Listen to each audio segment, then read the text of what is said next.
Right ప్రస్తుతం మనం సున్నం చెరువు దగ్గర ఉన్నాం. ఇక్కడ మళ్ళొకసారి హైడ్రా వీళ్ళ మీద విరుచుకుపడిన పరిస్థితి చూస్తూ ఉన్నాం. మనకు ఇక్కడ కనబడతా ఉన్న గుడిసెలన్నీ కూడా ఇక్కడి నుంచి తీసేస్తామని చెప్పి ఈ భూముల చుట్టూ ఉన్నటువంటి కంచెను ఏర్పాటు చేసి వీళ్ళని ఇబ్బంది పెట్టే ప్రయత్నం చేస్తుంటే వీళ్ళు దానికి నిరసనగా ఈరోజు మాదాపూర్లో పంచకట్టు దోశకు సంబంధించినటువంటి ప్రాంతంలో వీళ్ళు ఒక నిరసన ధర్నా కూడా చేయడం జరిగింది, ఒక ప్రొటెస్ట్ చేయడం జరిగింది 100 మందితోటి. దాన్ని కూడా పోలీసులు ఎక్కడికక్కడ నీరుగార్చే ప్రయత్నం చేసి అందరినీ చెల్లాచెదరు ఎక్కడలోనే అక్కడ పంపించేసి ప్రజెంట్ ఇక్కడ మళ్ళీ బుల్డోజర్లు నడిపిస్తూ ఉన్న పరిస్థితి చూస్తూ ఉన్నాం. ఇక్కడ ఉన్నటువంటి ప్రజలందరూ కూడా ఈ గుడిసెలలో ఉన్నటువంటి ప్రజలందరూ కూడా మాకు ఒక పునరావాసం కల్పించాలి, మాకు ఆల్టర్నేట్గా ప్రత్యామ్నాయంగా వేరే దగ్గర ఏదైనా షెల్టర్ ఏర్పాటు చేయాలి, మాకు ఉన్నట్టుండి గుడిసెలను తీసేస్తే మేము ఎక్కడ పోవాలని చెప్పి కూడా చాలా ఆవేదన వ్యక్తం చేస్తూ ఉన్న పరిస్థితి చూస్తూ ఉన్నాం. అంటే గతం నుంచి ఫస్ట్ నుంచి కూడా ఇక్కడ సున్నం చెరువు దగ్గర ఫస్ట్ నుంచి కూడా అదే తరహా కొనసాగుతూ ఉన్నది. అప్పుడు కూడా చాలామంది ఇక్కడ ఉన్నటువంటి పేద ప్రజల ఇళ్లను కూలుస్తుంటే ఇక్కడికి కేటీఆర్ గారు కావచ్చు, ఇంకా ఇతర బీజేపీ నాయకులు కావచ్చు చాలామంది ఇక్కడికి రావడం మనం చూసినాం. ఇప్పుడు ప్రజెంట్ మళ్ళీ ఒకసారి అదే తరహా కొనసాగుతుందని చెప్పుకోవచ్చు. ఇక్కడి నుంచి ఖచ్చితంగా వీళ్ళని ఖాళీ చేయించే ప్రయత్నంలో భాగంగా ఇక్కడ మళ్ళీ ఒకసారి బుల్డోజర్లు మొత్తం తీసుకొచ్చి వీళ్ళ ఇండ్లల్లో వీళ్ళని ఇక్కడి నుంచి లేపే ప్రయత్నం అయితే వీళ్ళు ప్రభుత్వం చేస్తూ ఉన్నదని చెప్పుకోవచ్చు. ఇక్కడ ప్రజెంటు వీళ్ళ సిచ్యువేషన్ ఎలా ఉన్నదంటే గడియ ఒక గండంగా మారుతూ ఉన్నదని చెప్పి వీళ్ళు మాట్లాడుతూ ఉన్న పరిస్థితి చూసినాం. ఇక్కడి నుంచి ఎప్పుడు ఏం జరుగుతూ ఉన్నది, ఎప్పుడు వచ్చి లేపేస్తారు, ఎప్పుడు అని అదే ఎదురు చూస్తూ ఉన్న పరిస్థితి అయితే వీళ్ళకి కనిపిస్తూ ఉన్నది. ఏ పనులు చేసుకోలేకపోతున్నాం, మమ్మల్ని ఇంత టార్చర్ చేస్తూ ఉన్నారు, మాకు ఏదో షెల్టర్ కల్పిస్తే మేము వెళ్ళిపోతాం కదా, మేమేం ఉంటామని చెప్పట్లేదని చెప్పి కూడా బాధతో మాట్లాడుతూ ఉన్నారు. ప్రజెంట్ మనం ఇక్కడ ఉన్నటువంటి ప్రజలతో కూడా ఒకసారి మాట్లాడిపించే ప్రయత్నం చేద్దాం. ఏం జరుగుతూ ఉన్నదమ్మా? మళ్ళీ ఇక్కడ నుంచి గుడిసెలు ఖాళీ చేయించే ప్రయత్నం చేస్తూ ఉన్నారని చెప్పి విన్నాం. మళ్ళీ ఎందుకు వచ్చారు మీ దగ్గరికి? ఎందుకు వస్తున్నా సార్, పోయిన సారు వచ్చిర్రు, కూలగొట్టిర్రు, అక్కడికి ఆగినాము, మళ్ళీ ఇన్నే ఉంటామని ఉన్నాము. రాత్రి వచ్చి మళ్ళీ గుల కొట్టమంటున్నారు, ముట్టలు కట్టుకొని మేము ఉన్నాము. 3 రోజుల నుంచి ఇదే బాధ ఉంది మాకు, నిద్ర లేదు, కంటికి ఏం లేదు. రోజుకి ఆడ 700 కూలిపోతాం మాట మీద, ఒక రోజు తొలగుతుంది, ఒక రోజు తొలగది.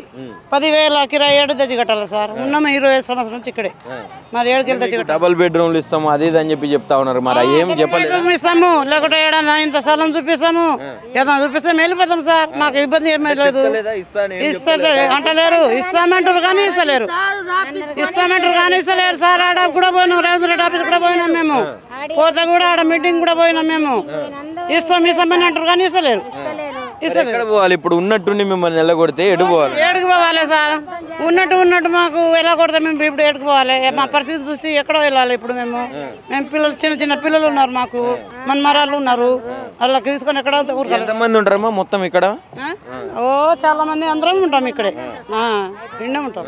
500 మంది ఉంటారు దాదాపు. 500 మంది ఉన్నట్టుండి రోడ్డు మీద పడితే ఏంది పరిస్థితి దేవేంద్ర రెడ్డికి తెలిసాలి.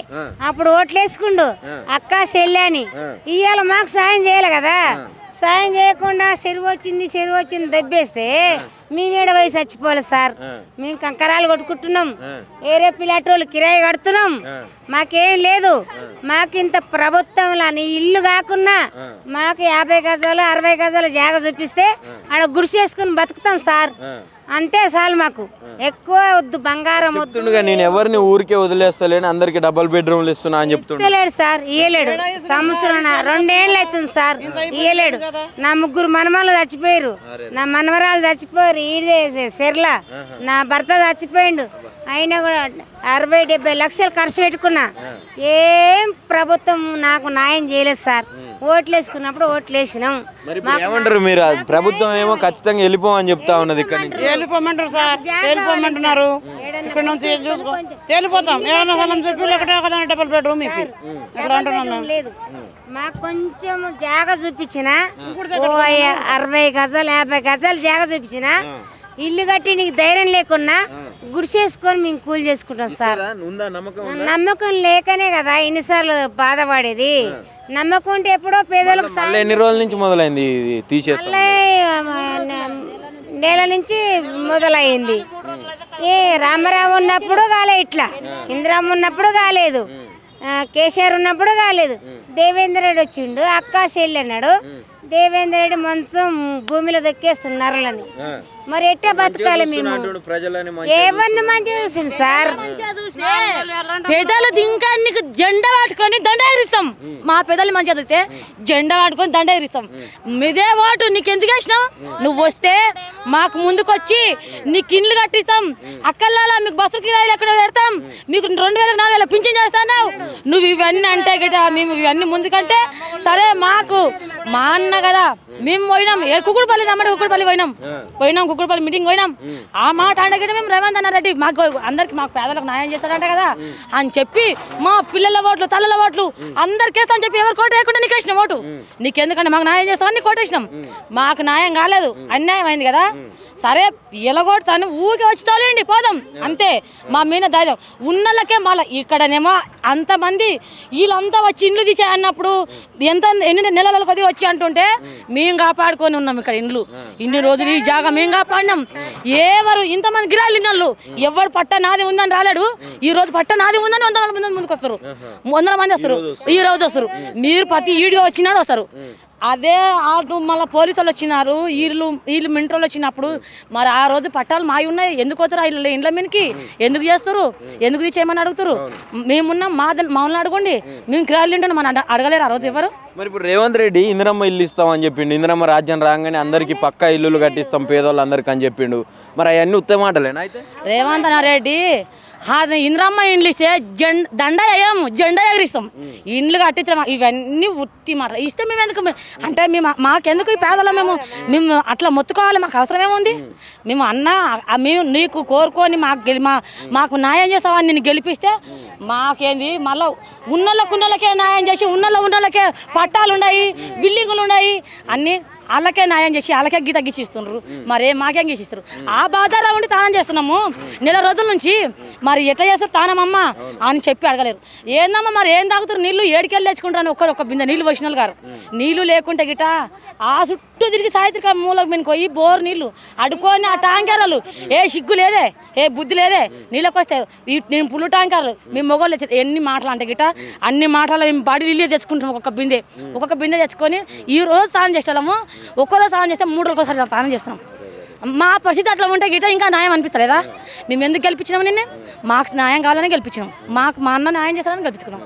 మేము ఇప్పటికైనా చూడు, మేము ఇది ఒకటి కోరుకుంటున్నాం, నీకు మాకేమొద్దు. నువ్వు కావాలంటే ఏదన్నా డబల్ బెడ్రూమ్ చూపించి పోండి అమ్మ నీ సామాన్ మీరు వేసుకొని అంటే చక్కగా వెళ్ళిపోతాం. అంత అక్కడ ఇంతకుముందు అటు కొత్తపేట అటు సైడ్ గులగొట్టిన వాళ్ళందరి ఇల్లులు గులగొట్టిన వాళ్ళందరికీ డబల్ బెడ్రూమ్లు ఇచ్చారు. మరి మీ గుడిసెల గులగొడితే ఎందుకు ఇస్తలేడు అంటావు? అదే అంటే మాతోటి బలము లేక హిమ్మతి లేక మాకు కరెక్ట్ మాట్లాడే సరైన లేక మాకు ఈ అన్యాయం జరుగుతుంది. ఇదే కరెక్ట్ సరైన ఉన్న వాటికేనేమో వాళ్ళంతా మీటింగ్ వచ్చి అయ్యో ఈ సర్పంచ్ దగ్గర ఆ లీడర్ దగ్గర వాళ్ళ దగ్గర వీళ్ళ దగ్గర అని చేతులు చేయగలుపుకొని మాట్లాడుతున్నారు. మాకెవరుండని న్యాయం చేస్తారు. లోకల్ కాంగ్రెస్ లీడర్ ఎవరి దగ్గరికి పోలేదు, ఎవరి దగ్గరికి పోలేము. అయితే మాకేందంటే రేవంత్ రెడ్డి వస్తుండు కదా, మాకు గెలిపిస్తాడు కదా, మాకు ఓటేస్తే మేము అని మా పిల్లలోట్లు మా తల్లోట్లు అక్కలోట్లు అందరు ఓట్లు కలిసి రేవంత్ రెడ్డికి వేసినందుకు రేవంత్ కాళ్ళు మొక్కాలే, కన్నదానం పోసుకోవాలి, కాళ్ళు కడిగి మమ్మల్ని రోడ్లో వారేస్తుండ్రు. మరి ఇన్ని రోజులు అడగని వాళ్ళు పట్టాలి. మరి ఇప్పుడు అడుగుతుంటే ఎట్లకెళ్ళి వచ్చినాయి పట్టాలు అని? మీరు గవర్నమెంట్ రూల్స్ లేదు అడగనికే? అడగాలి కదా. మీ గవర్నమెంట్ రూల్స్ మరి పట్టాలు వస్తున్నాయి, మీ పట్టాలు ఎక్కడివి, ఎప్పటి నుంచి సంపాదించుకుంటారు, ఎప్పటి నుంచి ఉందని అడగాలి కదా. మరి గవర్నమెంట్ ఉంది, మరి ఈ పేదలు ఉన్నారు, వీళ్ళు ఎప్పటి నుంచి ఉంటారు, ఎప్పటి నుంచి లేదు, మరి వీళ్ళకే న్యాయం ఉంది, వీళ్ళని ఎట్లకెళ్ళి పంపిస్తారని అడగాలి కదా. మాకిట మాకన్నా అడగకుండానే ఒకరికే న్యాయం చేసేది న్యాయం అంటారా? ఇప్పుడు పొద్దున మీరు ఒక ధర్నా కూడా చేసిరు అని తెలిసింది. మరి మళ్ళీ ఎందుకు విరమించుకోరని అంటే ఏం చేసిరు అసలు? పోలీసు వాళ్ళు వచ్చారు, 50 మంది వచ్చిర్రు పోలీసు వాళ్ళు. 50 మంది వచ్చి లేపితే లేచినాం. లేపితే మేమేమన్నామంటే మాకింత ఏదైనా స్థలం భూమి ఖాళీ భూమి అన్నా చూపెట్టాలి, 50 గజాలు డబుల్ బెడ్రూమ్ అన్నా చూపిస్తే మేము కాల్ చేస్తాం. ఆ ప్లేట్లు మా తాతలు ముత్తాతలు సంపాదించింది కాదు, మేము కిరాయి కట్టి ఉంటున్నాం. అందరికి న్యాయం చేసినావు, మాకు చెయ్యి. ఓటైనప్పుడు ఏమన్నావు, వేసినావు, అక్క చెల్లి అన్నావు, బొర్ర పడేసినావు, మా నెత్తి మీద చెప్పు పెట్టి బురదలు దొక్కుతున్నావు. ఎందుకు అన్న ఎట్ట అంటున్నాం అంటే, ఆయన ఇంటికి పోయినప్పుడు బొంబాయి పోతుండంట, బొంబాయి పోయిన ఢిల్లీ పోతుండంట. వాళ్ళ మన ఇదేంది ఇది ఆచిమీళ్ళు ఉంటారు కదా, ఎట్లా పడి దొబ్బేస్తారు. ఎందుకు వచ్చిరు పోయినాం కలిసినికి పోయినాం. ఇంటికి పోయినాము, మళ్ళా ఆడి ఆఫీస్కి పోయినాం. అందరు లేకపోయి ఆటో లేచి అందరు పడకపోతే కూడా సార్ మేమేం చేయలేం, మాకు ప్రభుత్వంలా మాకు న్యాయం కావాలి, మాకు జాగా లేదు, మాకు స్థలం చూపించినా కూడా గుడిసె మీకు కట్టించే ధైర్యం లేకున్నా 50 గజాలు స్థలం చూపించినా గుడిసె వేసుకొని బతుకుతాం సార్ మేము వడ్డోళ్ళం, న్యాయం చేయమంటే ఇప్పుడు లేడు అప్పుడే ఎక్కడంటారా ఇక్కడ అయితే అని అట్లా అంటే కూడా ఆయనే మామూలు పట్టించుకుంటలేడు సార్. మేము వడ్డోళ్ళం, ఒక్క రాయి కొడితే చెటాకు నెత్తురు పోతుంది సార్, మేము కంకర కొడతాం. మా వడ్డోళ్ళు ఉసురు ముట్టి పోను సార్, మా వడ్డోళ్ళు రాయి తెలిగి పోని, మేము ఆశ పడం, ఏడైనా రోడ్డు మీద వేసుకుంటున్నాం, కిరాయి కన్నా ఉంటాం. ఇన్నేళ్ళు అవుతుంది సార్ మేము వచ్చి ఇప్పటికి 30-40 సంవత్సరాలు. ఇట్లా మొత్తం కబ్జాలు చేసుకోవాలంటే ధైర్యం ఉంటే మేము చేసుకుంటుంటే ఆ ధైర్యం లేనందుకే కిరాయి కడుతున్నాం. ఆ కిరాయి కట్టిన అందవదల ఈ సార్ కూడా కొంచెమన్నా టెన్షన్ రావాలి కదా. పాపం వడ్డోళ్ళు పేదోళ్ళు గరీబ్ బతుకుతుండ్రు, మరి వాళ్ళకు సాయం చేద్దాం. వీళ్ళని తీసుకుపోయి ఒక దాంట్లో నొక్కితే వాళ్ళే బత్తరు, కష్టం చేసుకుంటారంటే ఆయన కాళ్ళ మొక్కుతుంటే ఇంకా సార్. మీరు రేవంత్ రెడ్డి కాడికి కూడా పోయే ప్రయత్నం చేసిరా? పోయినాం, ఇంటికాడికి పోయినాం. మరి ఇప్పుడు మొత్తం అందరినీ ఇక్కడి నుంచి పంపించేస్తామని చెప్తుందమ్మా ప్రభుత్వం, ఏం చెప్తాం? అయ్యో సార్ ఏడన్నా దారి చూపిస్తాం, మేము వెళ్ళిపోతాం. ఏడన్నా డబుల్ బెడ్రూమ్ అన్నా, ఒక 50 గజాలు జాగానా, ఇది ఎక్కువ వరకు కట్టుకొని ఉంటాం. మేము మనోళ్ళం కాదు సార్, మేము బీదోళ్ళం, అడక్కొని తింటాం మేము. మాకేమో మా అమ్మ నాయన సంపాదించి మాకు ఇచ్చేలేరు, మాకు అత్త మామ లేరు, చిన్నప్పుడు చచ్చిపోయినరు, ఏం గతి లేవు మాకు. కూలీ ఇలా కూలీ లేకుంటే ఇలా తిని నీకు కూరగాయలు లేవు ఇంట్లో. ఒక పక్క నేను ఆడోళ్ళకు మంచిగా చేస్తా ఉన్నా, ఆడపిల్లలకు ఆడోళ్ళకి అందరికి మంచి చేస్తున్నా, వాళ్ళని కోటీశ్వరాలని చేస్తానేమో రేవంత్ రెడ్డి చెప్తుండు. ఇక్కడ చూస్తేనేమో గుడిసెలు కూలేవు సార్. మరి చెప్పు దారి చూపెట్టాను, మాకు చూపిస్తే కరెక్ట్ రేవంత్ రెడ్డి సార్ చూపించినాడు మాకు దారి అని అంటాం. ఆడోళ్ళకు నిజంగా చూపించినాడు రేవంత్ రెడ్డి. ఇంతవరకు ఏం లేదు మాకు, ఖాళీ ఏమి ఇచ్చాడు, 3 నెలల బియ్యం ఇచ్చాడు, ఆ కంట్రోల్ బియ్యమే కారంతో పిసికి తింటున్నాం. మరి మీ స్నానాలు ఏంది, మీ కథ ఏంది? ఇప్పుడు ఇక్కడ ఉన్న 3-4 రోజుల నుంచి ఇదే టెన్షన్ లో బతుకుతున్నారు. టెన్షన్ లో బతుకుతున్నాం సార్, మాకేం లేవు. చూడిస్తే ఇగో నీళ్ళు గతి లేవు, చూస్తే వండడానికి ఇగో కట్టెల పొయ్యి మీద వండుకుంటాం, తీసుకుంటే బిలాగలా గ్యాస్ తీసుకున్నాలే, మాకేం లేవు సార్. మాకు గతి లేను ఏం లేవు. ఇగో ఇంత ఘోరంగా చేసిన మాకు తెలియదు సార్. ఇగో నీకు ఓటేసినాం, మంచి గెలిపించినాం, మంచోడని గెలిపించినాం, కానీ మాకే ఇగో గరీబులం మీద రాళ్ళు పెడుతున్నాం. ఏం చెప్తాం మరి ఫైనల్ రేవంత్ రెడ్డి? రేవంత్ ఏం చెప్ప ఇస్తే దయ పుడితే ఏడనా డబుల్ బెడ్రూమ్ ఇయ్యాను, లేకుంటే ఏడనా ఒక 50 గజాలు కాకుంటే ఇంకా 20 గజాలన్నా చూపెట్టాను, దాంట్లో పురి కూడా వేసుకొని వండుకొని తింటా. ఇప్పుడు చిన్న పిల్లలన్నా ఇప్పుడు ఇక్కడి నుంచి వెళ్ళిపోమంటారు సడన్ గా, ఏంది పరిస్థితి అసలు ఏం చెప్పదు? మాకు డబుల్ బెడ్రూమ్ అన్నా చూపిస్తే మేము అక్కడ వెళ్ళి ఉంటాం కదా అట్లా ప్రయత్నిస్తున్నాం సార్, అంతే, అంతకంటే ఏం లేదు. మరి ఇచ్చే ప్రయత్నం ఏం చేస్తలేదా? ఏం చేస్తలేరు వాళ్ళు, ఖాళీ డైరెక్ట్ వెళ్ళగొడతా అంటానే అంటున్నారు వాళ్ళు. మరి చిన్న పిల్లల్ని వేసుకొని ఎక్కడ పోవాలి ఏందని మీరేం అడగట్లేరా? గదే కదా సార్ ఇప్పుడు మాకు బాధ, గదే అంటాను వస్తున్నాం ఇక్కడ. జులుం ప్రదర్శిస్తున్నారు. ఇప్పుడు పోలీసు వాళ్ళు కూడా వచ్చి కరాఖండిగా పోవాలి మీరు అని చెప్తా ఉన్నారంట, కొంచెం గట్టిగానే మాట్లాడుతున్నారట మీతోటి. ఎందుకు అంత అవసరం ఎందుకు వచ్చి? ఇప్పుడు వేరే వాళ్ళకు కూలగొట్టినప్పుడు ఇచ్చిన ఇల్లు మీకు ఎందుకు ఇవ్వట్లేరు అన్న? అసలు ఏమో సార్ మాకు వాళ్ళకే తెలియాలి. మరి ఇక్కడ మేము వచ్చి చాలా సంవత్సరాలు అవుతుంది, ఇక్కడ అవుతుంది రోడ్లప్పు ఉంటున్నాము, మాకేమొద్దు. ఆయనకి ఎట్లా న్యాయం చేసిరో ఇప్పుడు మమ్మల్ని న్యాయం చేయండి, మాకని ఆడికి తోలుకొని పోయిందిగా, మాకు కూడా అట్లా న్యాయం చేయండి. డబుల్ బెడ్రూమ్లు అన్నీ ఇవ్వండి, కనీసం ఏమైనా ఇంత జాగానైనా చూపిని పోతాం. మేము రోడ్లప్పు ఉండి ఉన్నాము ఇట్లనే, ఈడ కూడా తవ్వినాక వాళ్ళకే న్యాయం. కనీసం మీ దగ్గరకు వచ్చి మాట్లాడి నిజంగానే ఎంతమంది ఉన్నారు ఏందని చెప్పి అడిగి తెలుసుకునే ప్రయత్నం కూడా చేస్తలేరు ఇంతవరకు ఎవరు. మరి ఎట్లా పోతారు? వెళ్ళిపోమ్మంటే ఇప్పుడు పిల్లల్ని తీసుకొని రోడ్లప్పు ఉంటూ ఉండాలి మేము. ఇక చిన్న పిల్లలు ఉన్నారు, అగో మొన్ననే పుట్టినాడు ఒక పాప ఉండే, ఇప్పుడు పాలియనిక పోయింది వాళ్ళ అమ్మ. ఇప్పుడు సడన్గా వెళ్ళిపోమంటే మేము ఎక్కడ వెళ్ళిపోవాలి? కనీసం మాకు డబుల్ బెడ్రూమ్లు చూపించినా చాలు. ఆయన ఓట్లు వేయమన్నప్పుడేమో రేవంత్ అన్న ఓట్ల కోసం అడుగుతాడు మమ్మల్ని, ఇప్పుడేమో ఇట్లా అదే ఇట్లా ఇక ఓట్లు వేసుకున్నప్పుడు అవసరం వస్తాము, ఇప్పుడు అవసరం రాము మేము. మళ్ళీ ఓట్లు వచ్చినప్పుడు మళ్ళీ మేము అవసరం వస్తాం. అదే మాకేం వద్దన్న ఒక డబుల్ బెడ్రూమ్లో అన్నా ఏడన్నా ఇంత జాగా చూపిస్తే అప్పుడు దాకా వెళ్ళిపోతాం. రెడీ గురు కానీ ఇట్లా సడన్ గా తీసా అంటే చిన్న పిల్లల్ని పెట్టుకొని మేము ఏ రోడ్డు మీద ఉండాలి. పక్క అసలు వీళ్ళందరినీ మళ్ళీ వర్షం కురుస్తుంది పైకి వెళ్ళి చిన్న పిల్లలు, మా పిల్లకేమో పిడిచేస్తుంది, నాకేమో ఏదైనా నొప్పి ఉంది. ఆలోచించి ఏదైనా వస్తున్నాయి. సడన్గా వెళ్ళిపోమంటే పిల్లల్ని పెట్టుకొని ఏడుకోవాలన్నాం మేము. ఈ చెరువులో ఆయనకేమో న్యాయం చేస్తారు, మాకేమో న్యాయం చేస్తారు. ఇన్ని రోజుల నుంచి ఉన్నాక 10-15 సంవత్సరాలు అవుతుంది వచ్చి, మేమైతే 10 సంవత్సరాలు అవుతుంది, మిగతాలేమో 15 సంవత్సరాల నుంచి ఉన్నారు.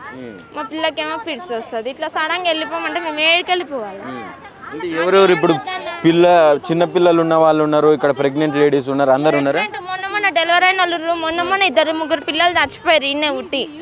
చిన్న పిల్లలు 5 నెలల పిల్లలు. మాకెంత బాధ ఉన్నది అన్న. ఓట్లప్పుడేమో ఇట్లా చేస్తాడు, మాకు ఇప్పుడు అన్యాయం చేస్తాం, మేము ఏడుకోవాలి. ఇప్పుడు రేవంత్ రెడ్డి పెద్దగా మాట్లాడుతుండు, మహిళలందరినీ కోటీశ్వరాలని చేస్తా వాళ్ళకు మళ్ళా చేస్తారు. లేని వాళ్ళకి మాకు చేస్తలేడు కదేమి, మమ్మల్ని ఇంకా అన్యాయమే చేస్తుండు. ఓట్లప్పుడు మాత్రం మమ్మల్ని ఏమో మస్తు వాడుకుంటాడు, ఓట్లేయండి అమ్మా అని. ఇప్పుడు మేము ఏ ప్రభుత్వం అన్న వచ్చిందా అట్లా ఇల్లులు కూల్చేయాలి ఇక్కడి నుంచి తీసేయాలని కూడా అట్లనే ఒకసారి కూలగొట్టిర్రు. రేవంత్ కాకుండా అంతకుముందు కేసీఆర్ ఉన్నప్పుడు అయితే ఇట్లా కాలేవు ఒకసారి కూడా, ఇప్పుడే అవుతున్నాయి ఫస్ట్ టైం.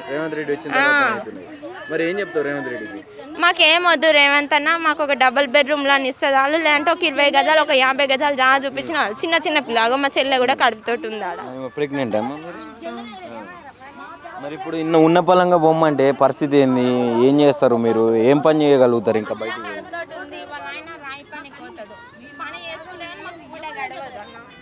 ఇప్పుడు మాకు రేవంత్ అన్న ఏదన్నా చూపిస్తాడేమని మేము ఆశతోనే చిన్న ఆయన బి చెప్పింది కదా, మీకు ఏదన్నా అక్కడ చేస్తాము, మీకు ఆడపిల్లలకు 2000 అన్నాడు. ఏది చేస్తలేడు. కనీసం ఉన్న వాళ్ళకి అన్నీ చేస్తున్నాం, మాకు లేని వాళ్ళకి కనీసం ఒక డబుల్ బెడ్రూమ్లో అన్న చూపిస్తాం, మేము వెళ్ళిపోతాం కదా. లేదంటే ఏదన్నా జాగా చూపిస్తాం. ఇదే క్వశ్చన్లు మాకు ఒకటి ప్రత్యామ్నాయంగా ఏదైనా చూపెట్టమని ఫస్ట్ నుంచి అడుగుతారు, ఇప్పటిదాకా ఎటువంటిది కనీసం మాట్లాడలేదు. మరి పరిస్థితి ఏందంటున్నా వెళ్ళగొడితే ఒకవేళ నిజంగా పోమంటే ఏం చేస్తారు? వర్షాకాలం కదా, చిన్నపిల్లల్ని వేసుకొని ఇట్లా రోడ్ల పంట ఉండాలన్న. మా పరిస్థితి అయితే అదే, మాకు ఎక్కడ జాగలేదు. ఇన్ని సంవత్సరాల నుంచి ఉన్నాం కాబట్టి మేము అడుగుతున్నాం, లేదంటే అడగకపో. ఆయన ఏమన్నా లేని వాళ్ళకి ఇంద్రమిన్లు ఇస్తా అన్నాడు, కనీసం మాకు అవి ఇవ్వాలి. అట్లనే ఆయన పేరు ఉంటుంది కదా. లేనిది ఇప్పుడు మమ్మల్ని వెళ్ళిపో అంటే వర్షాకాలం పిల్లల్ని పెట్టుకొని మేము ఏ రోడ్డు మీద ఉండాలి? మేము ఆ ట్యాంకర్ల పంట కూర్చోవాళ్ళ. కనీసం ట్యాంకర్ వాళ్ళ కదా నీళ్ళకి పోతే పోండే లంజాల మీకెవరు ఇస్తారు నీళ్ళు, ఫుల్ ట్యాంకర్ల నీళ్ళు అని అంటారు. మమ్మల్ని అడ్డమైన మాట్లాడతారు. అప్పుల కడుపుతోటి ఉంది, నీళ్ళు కూడా మోసుకోనికే మాకు ఇబ్బంది ఉంది. అయినా కానీ మాకు ఒక ఇల్లు చూపి, ఒక దారి చూపి అంటున్నాం, మేము ఏదో వద్దా అంటున్నాం. కనీసం మాకు జాగన్నా ఇల్లన్నా చూపిస్తే వెళ్ళిపోతాం అన్నా మేము. అప్పటి వరకు అయితే చిన్నపిల్లలు ఏడుకోవాలన్నా కిరాయిలు కూడా 10,000 8,000 ఉన్నాయి, ఏడగట్టాలి మేము. లేనందుకే మనం చూసినాం. ఇప్పుడు ఇంట్లో ఉన్న వాళ్ళని గుంజుకొచ్చి మరి బయటేసి బీభత్సంగా కూలగొట్టిన పరిస్థితి. మొన్న కూడా మా చిన్న పిల్లలు ఉన్నారు, గిట్లనే నేను కడుపుతోటి ఉన్నా, అప్పుడు ఇట్లనే కూలగొట్టిరు. ఎక్కడ పడితే అక్కడ కొట్టిరు, తోలిచ్చిరు. ఇప్పుడు కూడా అట్లనే కొట్టి ఎలా కొడితే ఇంకా మేమేం కావాలన్నా చచ్చిపోవాలి. కొట్టిరు ఆడవాళ్ళు మగవాళ్ళు అందరు పోలీసు వాళ్ళు కలిసి కొట్టిరు, ఎక్కడ జిక్కుతే అక్కడ. ఇప్పుడు మా చెల్ల కడుపుతోటి కొట్టి కొట్టడం కోసమైనా గెలిపించుకుంది, ఈ ఓట్లు వేసింది మొత్తం. ఆయన వచ్చినాకనే ఇదంతా అవుతుంది. అంతకుముందు ఎక్కడున్నా కేసీఆర్ ఇప్పుడు పేదలు ఉన్నారని అప్పుడన్నా ఇండ్లు ఇచ్చిండు, ఈయన వచ్చి ఇది కూడా చేస్తలేడు. మాకు మొత్తం రోడ్ల మీద ఆగమైనట్టున్నది. మాకైతే ఏమొద్దన్నా, కనీసం 60 గజాలు జాగనన్నా, కనీసం 20 గజాలు ఒక 50 గజాలు అని ఇచ్చి, లేదంటే ఏమొద్దు ఇంద్రమిన్లకు పంపించినా చాలన్నా. మాకు ఇంకా అంతకుమించి ఏమొద్దు. మా పిల్లలకు కూడా పిలిచేస్తాం, మాకు కూడా ఇవ్వలేరు. రోడ్ల పంట ఏ జాగాలు లేవు, ఏం లేవు. అందుకనే గీడ చెరువులో ఉంది కదా అని 15 సంవత్సరాల నుంచి ఉన్నాం చిన్న పిల్లల్ని పెట్టుకొని. ఇక్కడ చిన్న పిల్లలు కూడా చచ్చిపోయారు అన్న. మస్తు మంది మేము వచ్చి ఎక్కడ లేక ఇక్కడికి వచ్చినాం మేము. ఏడ జాగాలు కూడా లేవు. రైట్. ఒక పక్క రాహుల్ గాంధీ గారు రాజ్యాంగం పట్టుకొని పేదరిక నిర్మూలన చేస్తా, రాజ్యాంగం అమలు చేస్తా అని చెప్పి ఉన్నటువంటి పరిస్థితి చూస్తున్నాం. కానీ ఇక్కడ హైదరాబాద్ నగరానికి వచ్చేసరికి పేదల ఇల్లు కూల్చుకుంటూ వీళ్ళకు కనీసం పునరావాసం కల్పించకుండా ఒక పక్క హైడ్రా అని చెప్పి వీళ్ళని ఆడోళ్ళని మొగోళ్ళని తేడా లేకుండా పోలీసులు కూడా వీళ్ళ మీద విరుచుకుపడడం కావచ్చు. ఏమడుగుతూ ఉన్నారు? కనీసం మేము ఇక్కడి నుంచి బయటికి వెళ్ళి బతకడానికి ఏదన్నా జాగా చూపియండి, అందులో కూడా గుడిసెలు వేసుకునే ఉంటామని చెప్పి చెప్తా ఉన్న పరిస్థితి చూస్తూ ఉన్నాం. కాంగ్రెస్ ప్రభుత్వం వచ్చిన దగ్గర నుంచే మాకు ఇట్లా జరుగుతూ ఉన్నది. కేసీఆర్ గారు ఉన్నప్పుడు కావచ్చు, అంతకుముందు చంద్రబాబు గారు, రాజశేఖర్ రెడ్డి గారు ఉన్నప్పుడు ఎలాంటి ఏది జరగలేదు. మాకు 40-50 సంవత్సరాల నుంచి మేము ఇక్కడ ఉంటున్నాం కానీ ఎప్పుడు ఇట్లా జరగలేదు. ఇక్కడ ఉండడానికి కూడా మేము కిరాయి కడతా ఉన్నాం, ఇక్కడ గుడిసెలు వేసుకోవడానికి కూడా. అయినా కూడా అప్పుడు ఎవరు రానటువంటి వాళ్ళు ఇక్కడ కూల్చివేతలు జరుగుతున్నప్పుడు ఎవరు వచ్చి పట్టాలు ఉన్నాయని చెప్పారు కానీ ఉత్తప్పుడు మాత్రం వచ్చి మా పట్టాలు ఉన్నాయని చెప్పి మాట్లాడుతూ ఉన్నారని చెప్పి వీళ్ళు మాట్లాడుతున్న పరిస్థితి చూస్తూ ఉన్నాం. చిన్న పిల్లలతోటి ఇక్కడ గుడిసెలు వేసుకొని వీళ్ళు ఏడుస్తూ ఉన్నారు. లిటరల్గా చెప్పాలంటే చిన్న పిల్లలు ఉన్నారు, దాంతోపాటు ప్రెగ్నెన్సీ లేడీస్ ఉన్నారు. వాళ్ళని కూడా ఉన్న పలంగా 3 రోజులు టైం పెట్టి మీరు వెళ్ళిపోవాలని చెప్పి ఇప్పుడు ఉన్నట్టుండి వాళ్ళని ఇంట్లోకి వెళ్ళి బయటికి గుంజి, గతంలో కూడా ఇదే తరహా కొనసాగించారు. ఇండ్ల నుంచి బయటికి గుంజి అందరిని, ఆడోళ్ళని, మొగోళ్ళని కొట్టి మరీ మమ్మల్ని బయటికి పంపించి కూల్చేసిన పరిస్థితి చూసినాం. మళ్ళొకసారి ఇప్పుడు అదే తరహా కొనసాగిస్తూ ఉన్నది ఇప్పుడున్నటువంటి కాంగ్రెస్ ప్రభుత్వం అని చెప్పి ఆవేదన వ్యక్తం చేస్తూ ఉన్నారు. మేము ఇక్కడి నుంచి బయటికి వెళ్ళి ఎక్కడ బతకలేము, కనీసం వేరే దగ్గరికి పోయి నీళ్లు తాగడానికి ఒక ట్యాంకర్ కాడికి పోయినా మమ్మల్ని అనరాని మాటలతో దూషిస్తూ ఉన్నారు. మీకు నీళ్ళు ఎందుకు ఇవ్వాలని చెప్పి మాట్లాడుతూ ఉన్నారు. మమ్మల్ని ఇక్కడ ఉన్న పలంగా వెళ్ళమంటే మాకు చావు తప్ప వేరే దిక్కు లేదని చెప్పి మాట్లాడుతూ ఉన్నారు. మరి రేవంత్ రెడ్డి గారు కూడా ఒకసారి ఆలోచించి వీళ్ళకు డబుల్ బెడ్రూమ్లో ఇప్పుడు మిగతా వాళ్ళకు కేటాయించినట్టుగానే వీళ్ళ పరిస్థితి కూడా ఆలోచించి వీళ్ళకు డబుల్ బెడ్రూమ్స్ కానీ లేకుంటే ఇచ్చినటువంటి మీరు ఏదైతే చెప్తా ఉన్నారో ఇందిరమ్మ ఇల్లు అని చెప్పి అవన్నీ వీళ్ళకు కేటాయించి వీళ్ళని ఆదుకోవాలి అని చెప్పి మేము కూడా డిమాండ్ చేస్తూ ఉన్నాం. ఎందుకంటే వీళ్ళ పరిస్థితి ఎంత దారుణంగా ఉన్నది. ఇక్కడ పుట్టినటువంటి పిల్లలు ఇక్కడనే ఒక 5 నెలల పిల్లలు, 3 నెలల పిల్లలు చనిపోయినటువంటి పరిస్థితి కూడా వీళ్ళు చెప్తా ఉన్నారు. అంత దారుణమైనటువంటి సిచ్యువేషన్లో వీళ్ళని ఉన్న పలంగా ఇక్కడి నుంచి బొమ్మంటే మాకు చావు తప్ప వేరే మార్గం లేదని చెప్పి కరాఖండిగా చెప్తా ఉన్న పరిస్థితి చూస్తూ ఉన్నాం. కెమెరా పర్సన్ ప్రవీణ్తో నవీన్, ఆద్య టీవీ, హైదరాబాద్.